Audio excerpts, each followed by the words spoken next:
안녕하세요. 오늘의 뉴스레터에 오신 것을 환영합니다. 1.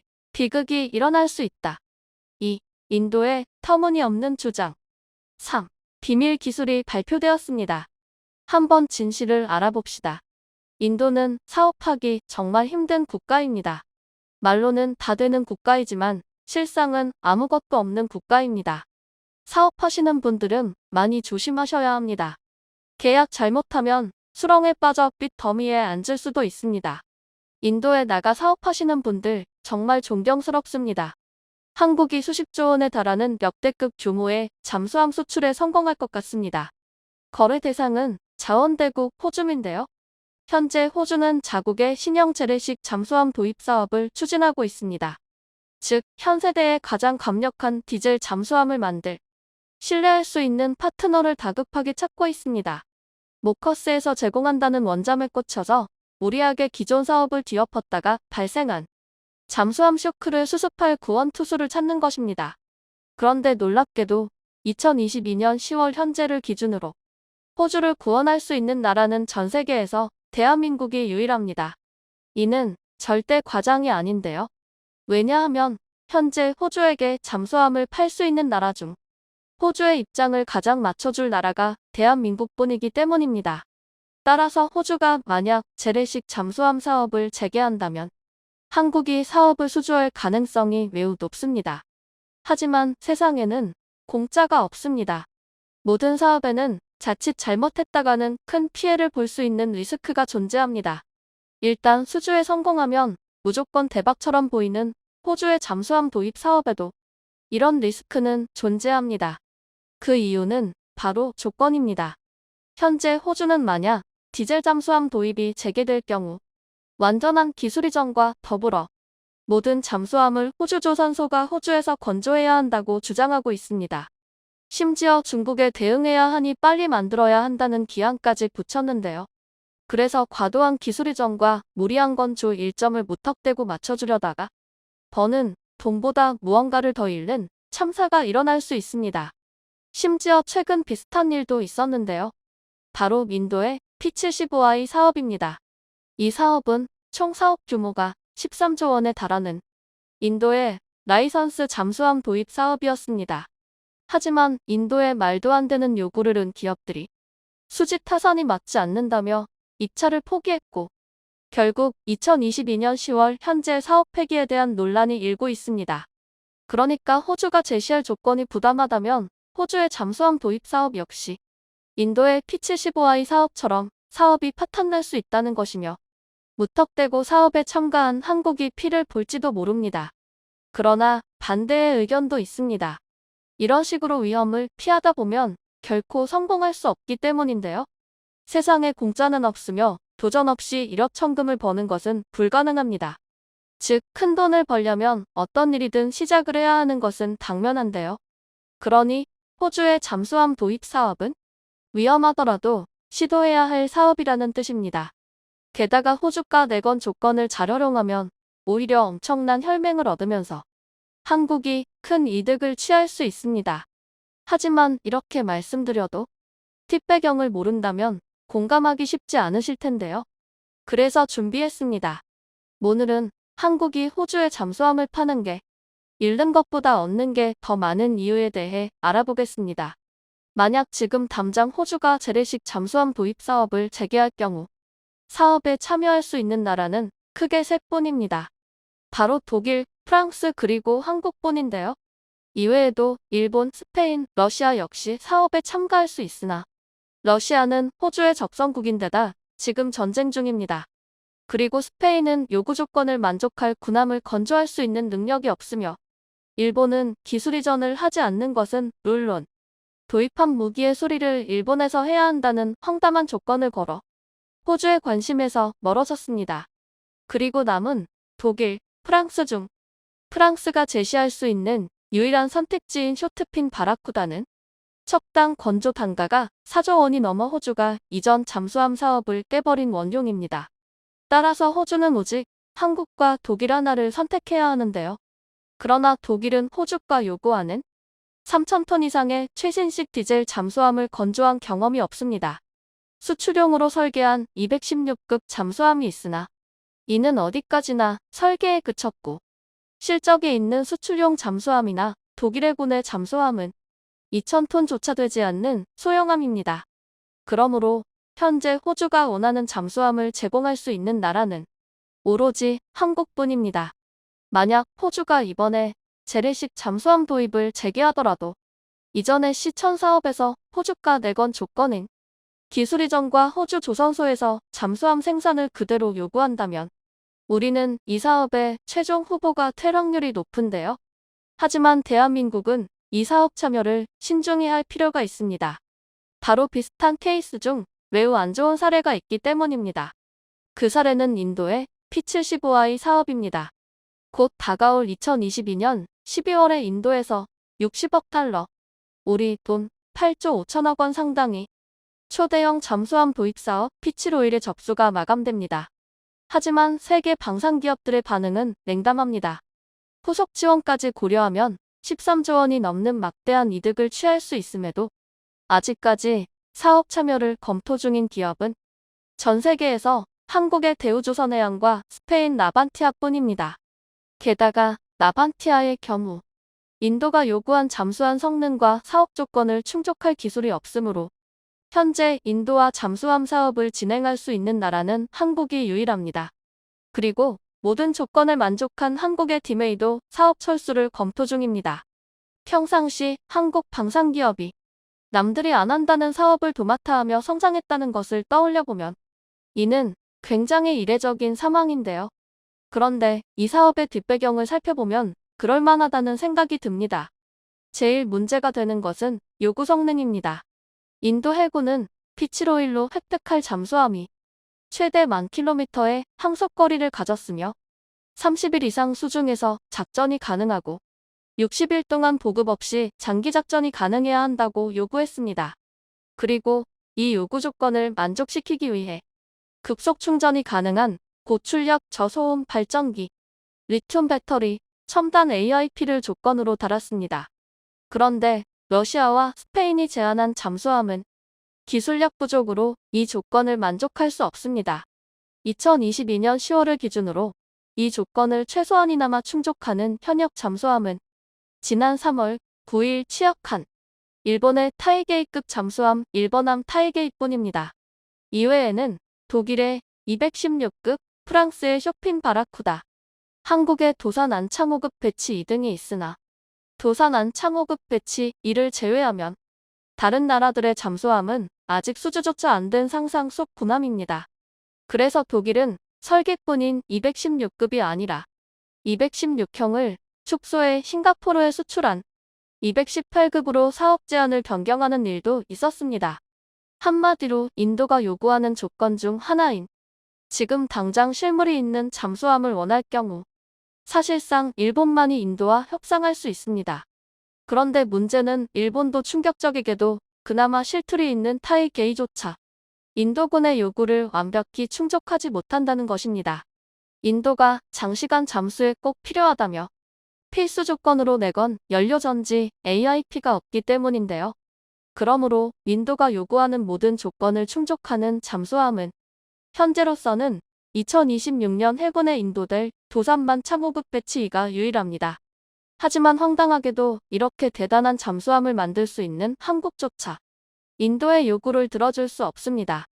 그도 그럴 게 인도는 2026년 이전에 초도함의 실물을 보기를 원하고 있습니다. 2022년 12월까지 사업 후보를 선정하고 2024년까지 최종 사업자를 선정한 뒤 2025년부터 잠수함 건조를 시작해 2026년에 건조를 마무리 지으라는 것인데요. 그런데 이런 조건은 상당히 어이없는 조건입니다. 인도가 요구하는 잠수함의 스펙은 현존하는 최상급의 스펙이며 또 이를 현실화하는 것은 최강의 잠수함을 보유한다는 뜻입니다. 그런데 인도가 요구하는 기한은 최신의 3,000톤 급 잠수함이 아니라 바다 낚시에 쓰는 통통배를 만들어도 이런 식이면 탈이 날 것 같기 때문입니다. 이런 상황은 세계 여러 방산기업들도 그렇게 생각했는데요. 그래서 일본을 시작으로 독일, 프랑스 등 인도의 요구를 만족할 수 없는 나라들이 차례로 입찰을 포기했습니다. 하지만 수출 없이 먹고 살 수 없는 한국은 포기하지 않고 이 사업을 이어가려 했는데요. 그런데 이런 한국조차 인도의 추가적인 요구 조건 때문에 사업을 포기할 생각을 하고 있습니다.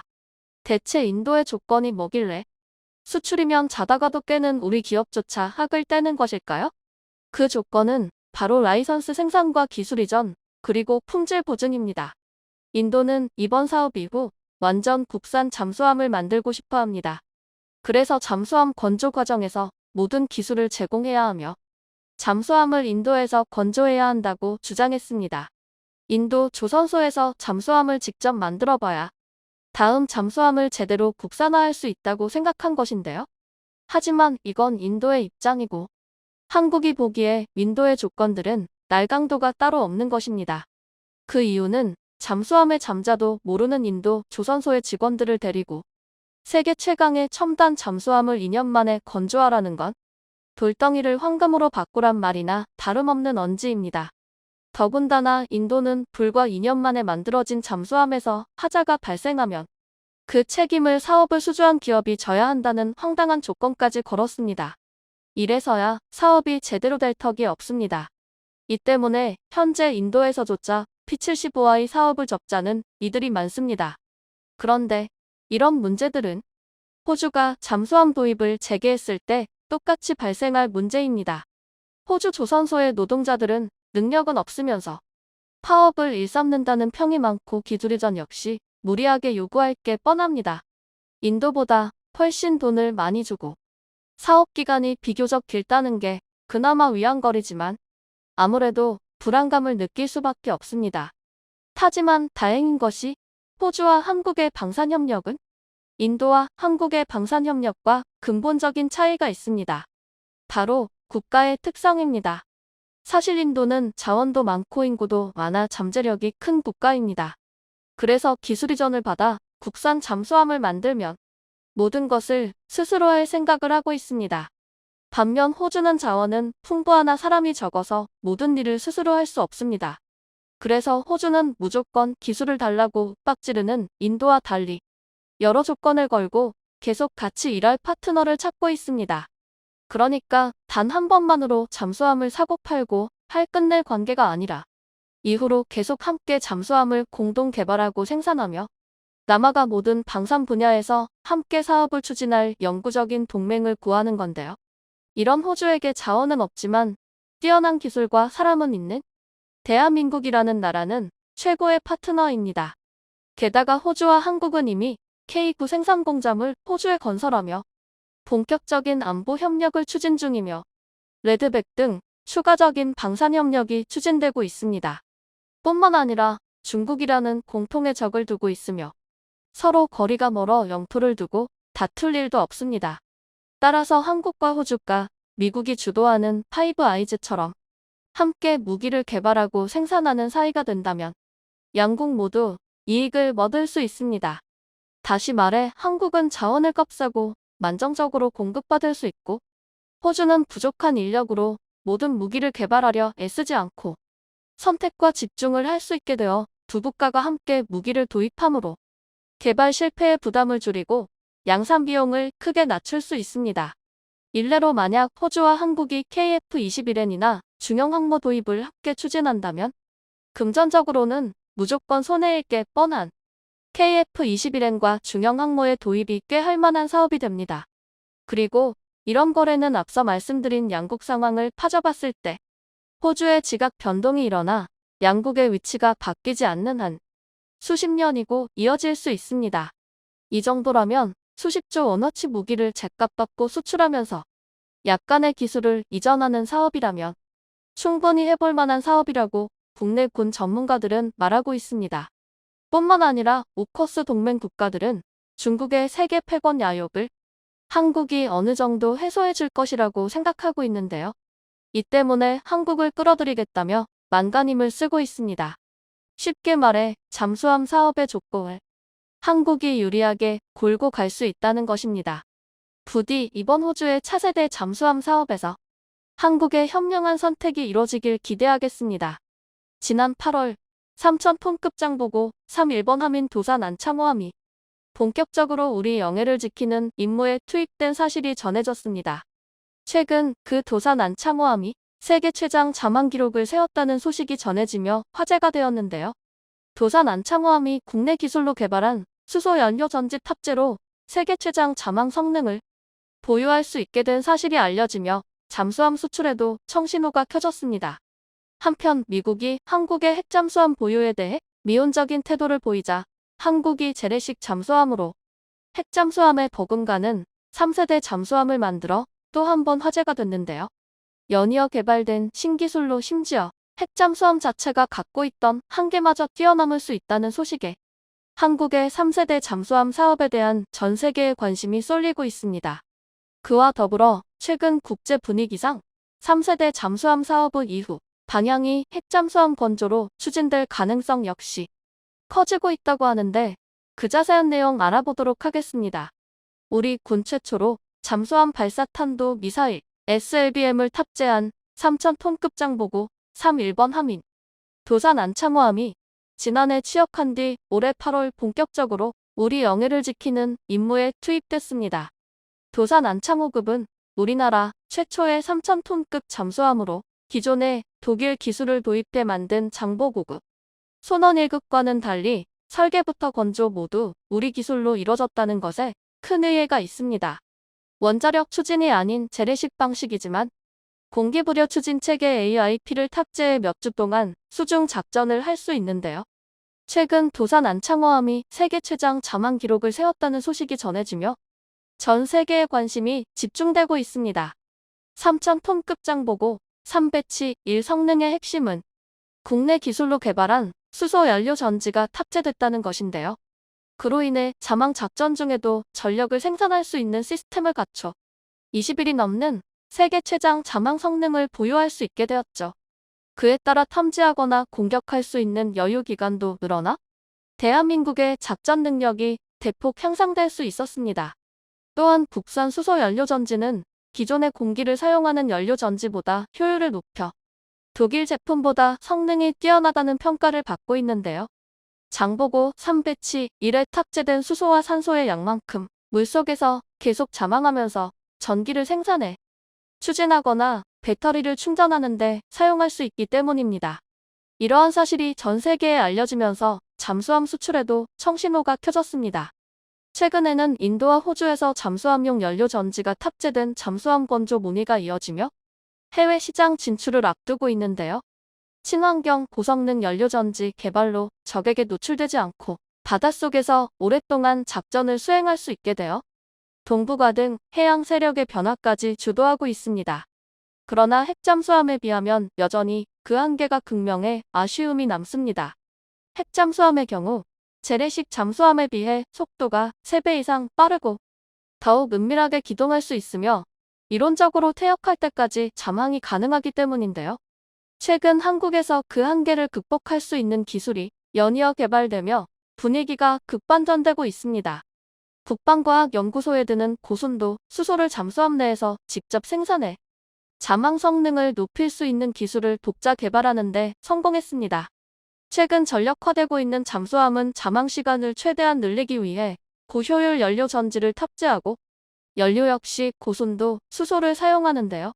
기존의 잠수함용 연료 전지에 쓰던 수소 저장 기술은 수소를 특수한 합금에 흡수시키는 방식으로 비교적 안전하게 수소를 취급할 수 있다는 장점은 있으나 잠수함 내부에 설치되는 수소 저장 합금의 무게당 저장 효율이 낮고 별도의 수소 충전 시설을 통해서만 충전할 수 있으며 충전 시간이 길다는 단점이 있습니다. 특히나 일정 주기마다 반드시 시설이 설치되어 있는 부두에 정박해야 했기에 은밀함이 가장 큰 무기라 할 수 있는 잠수함에 있어서는 치명적인 단점으로 작용할 수밖에 없었습니다. 이러한 단점을 극복하기 위해 국방과학연구소가 기존 수소 저장 합금 방식을 대체할 수 있는 잠수함 연료 전지용 메탄올 개질 플랜트 기술을 개발해낸 것인데요. 잠수함 연료 전지용 메탄올 개질 플랜트 기술은 높은 비율로 수소를 포함하고 있는 메탄올을 연료로 활용하여 연료 개질 반응을 통해 잠수함 내에서 고순도 수소를 직접 생산할 수 있는 기술입니다. 메탄올은 값이 싸고 보관 및 주입 방법이 간단하며 무게당 저장 효율이 매우 높고 별도의 장치 또한 필요 없습니다. 따라서 해당 기술을 적용하면 별도의 수소 충전 시설령 필요 없으며 연료 보급 주기를 획기적으로 늘려 잠수함의 잠항 시간을 효과적으로 증가시킬 수 있습니다. 잠수함 연료 전지용 메탄올 개질 플랜트 기술은 지난 4년간 방위사업청의 핵심 기술 사업을 통해 개발된 기술로 향후 국산 잠수함의 성능 향상에 크게 기여할 것으로 기대되고 있는데요. 국방과학연구소의 관계자는 필요시 민간 선박용 연료전지, 산업용 연료전지 분야 기술 이전을 통해 수소 경제 사회 구축의 핵심적인 역할을 수행할 수 있을 것으로 기대된다며 잠수함 사업을 넘어 수소 산업 전체의 수준을 비약적으로 끌어올릴 수 있는 결정적인 계기가 될 것으로 내다봤습니다. 한편 고려되는 수전의 과정에서 수소 생성 촉매인 전이 금속 기반 나무 촉매를 이용하여 수소 에너지를 고효율, 저비용으로 생산하는 기술을 개발하는 데 성공했습니다. 고려대 연구원들이 개발한 해당 기술을 통해 전기 분해 효율을 대폭 끌어올려 수소 생산 자체 비용을 절감시킬 수 있을 것으로 전망되고 있는데요. 물을 분해하여 수소를 생산하는 물 전기 분해 방법은 친환경적인 방법으로 수소 대량 생산이 가능하며 전기 에너지를 활용하여 효율적인 수소 생산을 가능케 해 전망이 밝은 기술로 평가됩니다. 물 전기 분해 수소 생산 기술의 핵심은 수소 발생 반응이며 이 반응의 활성이 가장 뛰어난 촉매는 백금입니다. 그러나 백금은 매우 고가의 촉매로 kg당 무려 7만 달러가 넘으며 비활성화도 매우 빨라 사용기간이 사실상 하루를 넘기지 못합니다. 그로 인해 전기 분해를 통한 수소 생산법 자체의 가격 경쟁력을 떨어뜨리는 큰 요인이 되었죠. 수소의 상용화를 위해 값비싼 백금을 대체할 수 있는 저렴하고 우수한 활성을 갖는 촉매 소재 개발이 필수적으로 요구되어 왔는데요. 우리 연구팀은 촉매 소재로 물 전기 분해에 뛰어난 활성을 갖는 몰리브덴과 바나듐의 합금인 전이 금속 디칼코게나이드 나노 소재를 개발하는 데 성공했습니다. 이번 연구에서 콜로이드 용액 합성법을 이용하여 몰리브덴과 바나듐의 조성비를 조절한 합금, 디칼코게나이드 합성에 성공할 수 있었는데요. 조성비 변화에 따른 촉매 활성도를 통해 단일 금속보다 훨씬 뛰어난 활성을 확인할 수 있었습니다. 또한 슈퍼컴퓨터의 양자역 합적 계산으로 안정된 합금 결정 구조와 뛰어난 물 전기 분해, 촉매 활성 메커니즘도 입증했습니다. 이를 수소 추진 잠수함에 적용하면 바닷물을 전기 분해해 저장 중인 산소와 수소의 소모량을 절약할 수 있습니다. 또한 잠항을 마친 후 수면 위로 올라와 디젤 엔진을 가동하며 AIP 충전 및 산소를 보급하는 스노클링 빈도를 줄이는 것에 큰 도움을 줄 수 있을 것입니다. 그로 인해 기술이 상용화되면 재래식 잠수함도 비교적 저렴한 비용으로 핵잠수함 못지않은 잠항 기간을 확보할 수 있을 것으로 전망되는데요. 심지어 핵잠수함이 갖고 있던 문제점까지 해결하며 새로운 게임 체인저 무기 체계로 거듭날 수 있다는 소식어 한국의 3세대 잠수함 사업에 대한 전 세계의 관심이 쏠리고 있습니다. 핵잠수함은 많은 장점을 갖고 있지만 천문학적인 비용이 든다는 치명적인 단점을 갖고 있습니다. 단순히 건조, 운용, 유지에 드는 비용뿐만 아니라 시설과 교육 훈련에도 천문학적인 경비가 들어갑니다. 기술의 확보, 건조, 해결료의 농축과 재처리, 승조원의 방사능 대처 교육 등 하나하나 엄청난 거금이 들어가며 핵잠수함 한 척에 들어가는 경비가 재래식 잠수함의 무려 10배 이상에 달합니다. 기존 재래식 잠수함에 최근 개발된 기술을 바탕으로 수소 동력을 적용함으로써 모든 문제점을 해결하고 무제한에 가까운 잠항 능력도 얻을 수 있을 것으로 기대되고 있는데요. 기존 재래식 잠수함의 잠항 기간은 길어야 3주이며 승조원의 피로도를 고려하여 15주 정도 주기로 운용해왔습니다. 최근 개발된 기술로 스노클링 빈도를 15주에 한 번 정도까지 떨어뜨릴 수 있다면 저렴한 비용으로 핵잠수함을 확보한 것과 비슷한 효용 가치를 얻을 수 있는 것입니다. 우리 군은 장보고3 사업을 통해 2030년대 초까지 도산 안창호함을 비롯한 배수량 3,000톤에서 4,000톤급 이상인 9척의 잠수함을 전력화하는 사업을 추진 중입니다.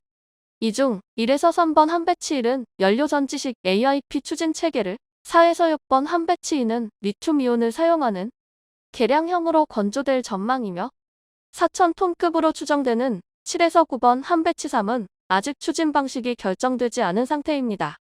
최근 국제 분위기상 3세대 잠수함 사업의 7에서 9번 한배치3이 핵잠수함으로 추진될 가능성이 커지고 있다고 하는데요.